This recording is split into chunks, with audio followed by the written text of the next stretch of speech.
A woman can stand before 3 judges and not lose a single word, and still have nothing left to say when the one voice she needs has been choosing silence for 4 months. The Ottawa Via rail station carried the sound of a delayed night. An announcement repeated from the overhead speakers. Platform 1, closed until further notice. Crew change in progress, thank you for your patience. And the people waiting for the Montreal connection had already learned not to believe it would matter soon. Some had taken out their laptops, some were on their phones, some had simply settled into the blank, horizontal patience of waiting as though they had practice. Audra Lenihan sat at a corner table in the station cafeteria with her coat draped over the back of her chair and a bowl of French onion soup going cold in front of her. She had ordered the soup at 9:46. It was now 10:23. She had not touched it. She was replaying the voicemail again. Hey Mom, it's Luke, I just wanted the pause. She had memorized the pause. She had memorized the exact exhale before the next words, the route between 2 places they returned to over and over. I don't know. Call me back I guess. Okay, bye. 11 seconds. Recorded 4 months ago on a Thursday afternoon, when she had been in a prep meeting for the Montreal case and had seen his name on the screen and told herself she would call back in 20 minutes. Then the meeting ran long. Then there was dinner with the junior partners. Then it was too late and she called back at 10:52 at night, and Luke, 15 years old, his father's son in the stubborn and steady way she had once loved in his father before she had eroded it, did not answer, then or after. Audra had won a landmark case that afternoon. 7 years of legal groundwork, 12 refugee families, 2 appeals, and a presiding judge who had shaken her hand with both of his in the courthouse hallway in Montreal, and told her it was the most thorough argument he had reviewed in his 14 years on the bench. Her paralegal had cried. The interpreter had cried. Audra had said the right things, smiled the right way, put on her coat and walked to the car. By the time the train pulled into Ottawa, she was listening to the 11-second voicemail for the 4th time. She was 47 years old. Her name was on the door of one of the country's top immigration law firms. She had a condo in the glebe where the dishes dried themselves because she was rarely home long enough to use more than one. She had a son who had, until 4 months ago, called every Sunday without being asked. Even through the worst months of the divorce. She had an ex-husband named Ross who had been kinder about the separation than she deserved, which had made the guilt harder to metabolize than anger would have been. And underneath all of it, she had a hunger she did not know the right name for. Something that had nothing to do with soup. She set the phone face down and looked at the cafeteria. Beige tiles, fluorescent strips that made everyone look slightly unwell. A display fridge with pre-wrapped sandwiches. A television mounted near the ceiling playing a hockey game with the sound off. The ordinary, indifferent machinery of a public space that had not been designed for anyone's comfort. Only their temporary containment. Then, she heard it. A small contained sound, like someone trying very carefully to take up as little space as possible. At the adjacent table, close enough that Audra had somehow missed her entirely for the past half hour, sat a little girl, 6 years old, maybe 7. She had a puffy pink jacket on that was at least 2 sizes too large, its cuffs rolled up multiple times over each wrist. Her winter boots were wet at the toes from slush. Her hair was in 2 braids that had unraveled significantly, the left one completely, the right holding on with a single elastic near the end. She was sitting with both hands folded in her lap, staring at an empty table with the practiced stillness of a child who had learned that keeping quiet was sometimes the safest thing to do. She was holding a stuffed rabbit against her side with one arm. The rabbit was small and had been gray once. It was still gray in most places, but the plush had worn to almost nothing over the ears and chest from years of being held. It had one black button eye, shiny and round. Where the other should have been, there was only a pale circle of thread, a seam that had healed over the absence without quite forgetting it. The girl looked up and caught Audra watching her. She did not look away. "You're not eating your soup," she said. Her voice was small and matter-of-fact and completely without apology. Audra glanced at the bowl. "No, I'm not very hungry." The girl considered this. "I'm hungry," she said. "Really?" Audra looked at the empty table in front of her. No tray, no wrapper, no cup. "Where are your parents?" she asked. "My grandmaman was coming to get me." The French syllables came easily, the gat no kind. She fell. She called the man at the desk. She tilted her head toward the counter. "He gave me some water." Audra looked over. The station attendant, 50 or so, reading glasses on a lanyard, had his back to the room, working through something complicated on his phone. "How long have you been waiting?" Audra asked. The girl shrugged with one shoulder. "A while." "What's your name?" "Théa Beausoleil," she said, both parts French, easy and complete. "That's a beautiful name. My maman picked it." She said this with a particular quiet that was not sadness exactly. More like the care someone takes when they are carrying something they do not want to drop. She's in the hospital right now. I was staying with my grandmamman while she's there. Audra heard everything in that sentence that Théa had not quite said, was staying. Present circumstances relocated without choice. A child who had rearranged herself around an absence and learned to report the fact of it without flinching.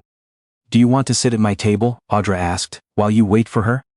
Théa studied Audra's face with the solemn focus of a child who has learned that offers are worth examining before accepting.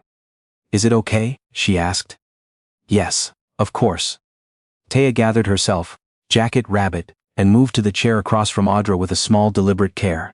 She set the rabbit on the table between them and looked at the cold soup. My gran says letting soup go cold is almost a sin, she said. She sounds like someone worth listening to, Audra said. Théa nodded seriously. She says everything about wasting food is. A pause. Are you sad? Is that why you're not hungry? Audra opened her mouth to say something automatic. Just tired. Long day. I'm fine. She had those answers filed and ready. She had been using them for well over a year, with colleagues, with Ross, in mediation, with her own mother on the phone. But Théa was watching her with a quality of attention that was difficult to redirect. Not demanding, simply there. Patient in the way that children are patient when they have learned to wait, without much return. Yes, Audra said finally, I am a little. Who are you sad about? My son. The word came out differently than she expected. Not the managed, controlled way she usually referenced Luke in conversation, smaller than that and more accurate. He's 15, we're not very close right now, and it's mostly my fault. Théa nodded as though this were a comprehensible thing for an adult to admit. Did you fight? Not exactly. Audra turned her coffee cup in her hands. I worked a lot, for a long time. I told myself that being successful meant I was taking care of things, of him. But I missed a lot, not the big things I thought, the in-between ones, the Sunday calls. The times he might have needed me and I had my phone turned face down. She stopped. And then one day he stopped calling. And I realized I'd been so busy looking at the horizon that I'd missed him standing right in front of me. Théa listened without interrupting. Without the restless, slightly desperate impulse to make the discomfort stop that Audra recognized in most adults when she got too honest. My mammon works nights sometimes, Théa said. She cleaned offices, big ones downtown. She touched the rabbit's worn ear with 2 fingers, but when she came home in the morning she was always really there, like she set everything else down at the door. A pause. I always knew she was there, even when she was tired. Audra looked at the rabbit. Who gave you that? Maimon, before she went to the hospital. Théa picked her up gently with the hands of someone who has established a long and specific protocol around a particular object. She said her name is Grice. She said Grice would listen when I needed someone to talk to. Grice is very well loved, Audra said. She lost her button eye on the train. I looked everywhere for it. Her voice was even, in the way children sound when they have already cried about something as much as they plan to, and are now just reporting the fact. She used to have 2. Does that change what she is? Audra asked. Théa looked up quickly, as though the question had surprised her. Then she looked back down at the rabbit, with the expression of someone turning something over that they already know, but haven't yet put into words. No, she said softly, she's still Grice. The soup was long past any reasonable temperature. Audra set it to one side and stood. She went to the counter. The attendant looked up from his call and she ordered quietly. A grilled cheese sandwich, a bowl of tomato soup, a hot chocolate. She carried the tray back herself and set everything in front of Théa. Théa stared at the food for a moment. For me? She asked. And Grice, Audra said. She placed the hot chocolate slightly to the rabbit's left. She can have anything left over. Something moved across Théa's face that had nothing to do with receiving something nice. It was older than that. The expression of a person who has been uncertain whether they matter, and has just received small specific evidence that they do. She held both hands around the mug and closed her eyes for just a moment as the warmth moved through the ceramic and into her palms. Audra sat across from her and said nothing. She had learned in the last 30 minutes that this child did not need to be filled with words. Théa took a sip. Then she looked at Audra with the directness she'd had from the beginning. Do you call him? She asked. Your son? I've sent texts, Audra said. Théa picked up the grilled cheese sandwich with both hands. But do you call? Audra stopped. I've been waiting for the right moment. Théa took a careful bite and chewed thoughtfully. My mammon says waiting is usually just being scared. She says most people wait when they're really just afraid of what happens if they try and it doesn't go the way they need. The cafeteria hummed around them. The hockey game above them entered a commercial. Your mother is very right, Audra said. I know, said it simply, without pride. I just repeat what she says. Repeating something true is its own kind of wisdom, Audra said. Théa considered this with one of her small solemn nods and went back to her sandwich. They talked for a long while after that, Audra asking, Théa answering with the candid openness of a child who had been given something warm to eat and was sitting across from someone who was actually listening. The grandmother's cat, Bisou, who slept inside empty grocery bags, the color of the nurse's scrubs at the hospital. What Théa planned to be when she grew up. A veterinarian, she said, or a baker, maybe both if I can. Audra listened the way she hadn't listened to anyone outside a courtroom in longer than she could account for. Not the managed, efficient listening of a professional absorbing facts. Actually present. Both hands resting open on the table, the hockey game above her entirely forgotten. She had spent 18 months being mostly competent and mostly absent, and she had confused the two so thoroughly that she had lost the thread of the distinction. She had shown up for the large visible things, school events when her calendar allowed, forms signed, fees paid, calls returned if they fell inside a reasonable hour. She had provided, she had maintained, she had done everything except actually arrive. Théa set her empty mug down and looked at Grease, then at Audra. Are you still sad? She asked. Audra thought about it honestly. A little, she said, but differently than before. What's different? Before I thought it was too late. She looked at her phone on the table. Now I think I just have to stop waiting and do something, before it actually is. Théa rested her chin on one hand. It's not too late, she said. He left you a voicemail. People who don't care anymore don't leave messages. The sentence was so plain and so precise that Audra had no argument against it. She picked up her phone. She pressed call. Not the text button she had been pressing for 4 months. Her thumb held over the screen for 1 second, long enough to acknowledge what she was doing and decide to do it anyway. Then she pressed it. 1, ring. 2. She was already composing the voicemail she would leave, measured, calm, careful not to be too much, when the line clicked open. Mom? His voice. Not a recording, not 11 seconds. Real and slightly surprised, and underneath the surprise something that was not yet fully closed. Audra's hand tightened around the phone. Hey, she said. She stopped. Started again without the script. Hey, I know it's late. I'm stuck in Ottawa, delayed train. She stopped again. Luke, I just really wanted to hear your voice. That's the only reason I'm calling. A pause. She let it be. I'm here, he said. 2 words. She built a house inside them. I want to come see you, she said. Not a quick visit, a real weekend. I've been. She glanced across the table. Théa had become very absorbed in adjusting Grease's remaining button eye, giving Audra the particular privacy of a child who understands more than she lets on. I've been confusing being busy with being present for a long time, and I know that you know it. I want to do the work of being different, if you'll let me try. A longer pause. She did not fill it. Yeah, Luke said finally. Yeah, okay, come. Audra pressed one hand flat on the table. I'll call you tomorrow with the train time. Okay. I'm glad you called, Mom, like actually called. Me too, sweetheart. I should have a long time ago. When she set the phone down, her hands were not entirely steady.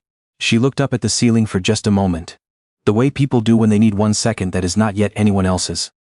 Théa was watching her when she looked back. He answered? She asked. He answered. Théa smiled, not the careful, measured smile she'd had when Audra first offered her food, a real one, full and warm and uncalculated. I told you, she said, you were just scared. Audra laughed. It came without warning, arrived like something that had been held at a door for too long and finally got through. Yeah, she said, I was. The station door behind them swung open and a woman in a dark green parka came through at speed, mid-50s, a purple scarf coming half undone, cheeks red from the February cold.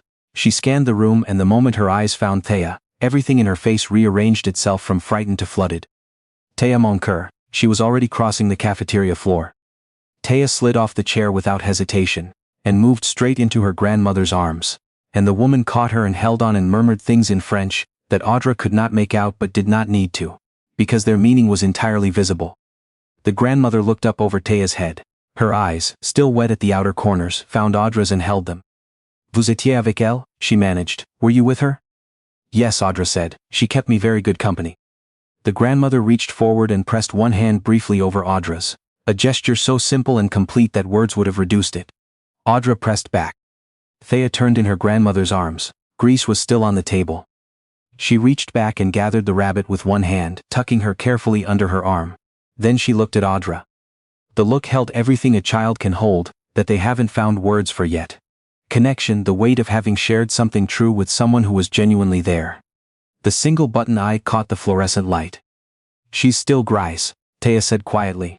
She said it the way someone offers a thing they have been holding carefully.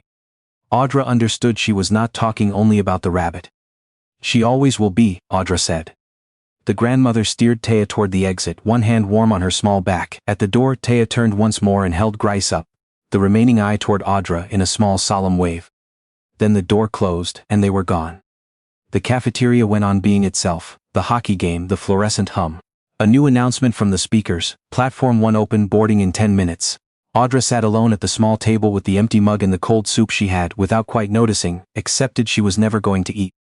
She opened her bag and took out her notebook, the one filled nearly cover to cover with case notes in the shorthand she'd built over 15 years of other people's stories. She turned to the last blank page in the back. She wrote 2 things, a train time to look up before morning, and one line below it, underlined once in handwriting slightly less controlled than usual. Stop waiting. Be there. She closed the notebook. She put on her coat. She walked to the counter and paid for Théa's meal, and left enough beside it that the attendant stood looking at the receipt for a moment after she walked away. Platform 1 was open. The Ottawa connection was boarding. Audra walked through the station doors into the February air. It was sharp and honest and made no accommodations. The city she had been only partially living in for 18 months went on around her. Lights in windows, traffic on the bridge, someone else's late night beginning and ending in the ordinary, unremarkable way. She had not fixed anything. Luke was still 15 and careful, still carrying the weight of 18 months of her absences the way you carry something someone handed you without asking if you were ready. The real work, patient and unglamorous and not billable to anyone, was ahead of her. But he had answered. And a 7-year-old girl with a one-eyed rabbit had reminded her, without trying to, that broken things do not stop being themselves just because something goes missing. They are still what they are. Still worth holding. Still worth the deliberate, unhurried love of someone who decides to keep showing up. And sometimes that decision, small, imperfect, made in a train station on a cold February night, is exactly where everything real begins.